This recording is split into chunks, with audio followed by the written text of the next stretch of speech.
Non-traditional instruction, or NTI as they called it, was much different than bricks and mortar learning, and JCPS officials promised that this summer slate of programs is going to be much more than just a summer version of NTI. So we're not just handing out, The Great Gatsby and Lord of the Flies, all good books. We're actually doing something that is a little different. Virtual instruction from experts and activities like hip hop and karate will be paired with books in a program called Lit and Camp. This is a way in which we're engaging students.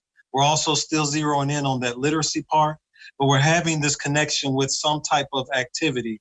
Students will have access to audio software in a program called Amped. That's where the students are going to read culturally responsive books. All of these programs are culturally responsive, and then learn music design, and then learn create a rap, do spoken word.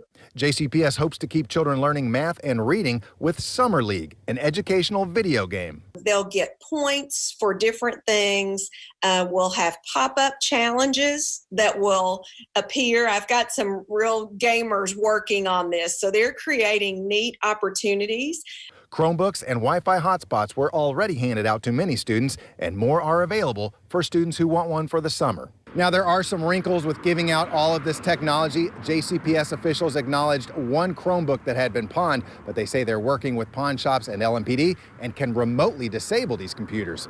Mark Vanderoff, WLKY News. Thank you, Mark. And more information about how to participate in these programs will come out on June 1st. Only the Summer League will require registration.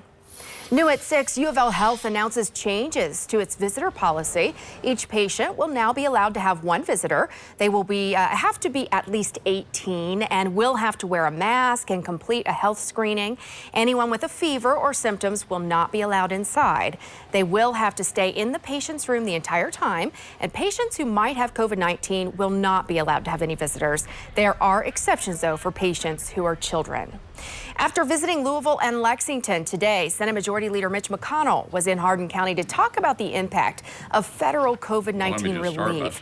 He stopped by Hardin Memorial Hospital in Elizabethtown, where he thanked hospital workers for all they've done during this pandemic. McConnell also talked about the importance of wearing face masks and said there is no stigma to it or to standing 6 feet apart. And he asked younger people to be responsible. But you have an obligation to others, in case you might be a carrier, to take the advice we've all been given by people like Dr. Birx and Dr. Fauci and be responsible for others as well as yourself. And McConnell and the rest of the Senate will be back to work next week.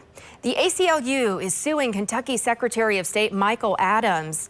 We're going to get to that story here in just a minute, but we want to check now with Chris Johnson and find out if the rain, Chris, is going to stop at all. It feels like, Chris, that Mother Nature is kind of having a midlife crisis, and she's kind of deciding what she wants to do, from day to day, from hour to hour. We've seen some storms pretty much every day this week. Yeah, and that's what we've been dealing with. These scattered showers, these thunderstorms, that trend is expected to continue as we get into the next couple of days, unfortunately, but there's some good news ahead. As far as today, though, a little bit cooler out there. You could feel the difference, topping out at 78 degrees, actually below where we should be for this time of the year.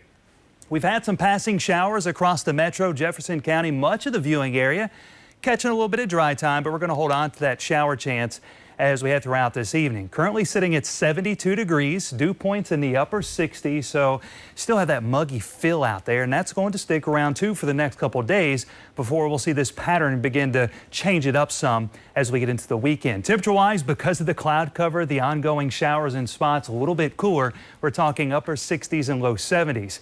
But if you're enjoying some of the cooler temperatures now, there's a treat ahead for the weekend. And that's what I'll talk about and break it down with the extended forecast ahead. But first, we have to get past more rain and storm chances. I'll have more with that full forecast here in just a bit. Jennifer. All right, Chris, thank you.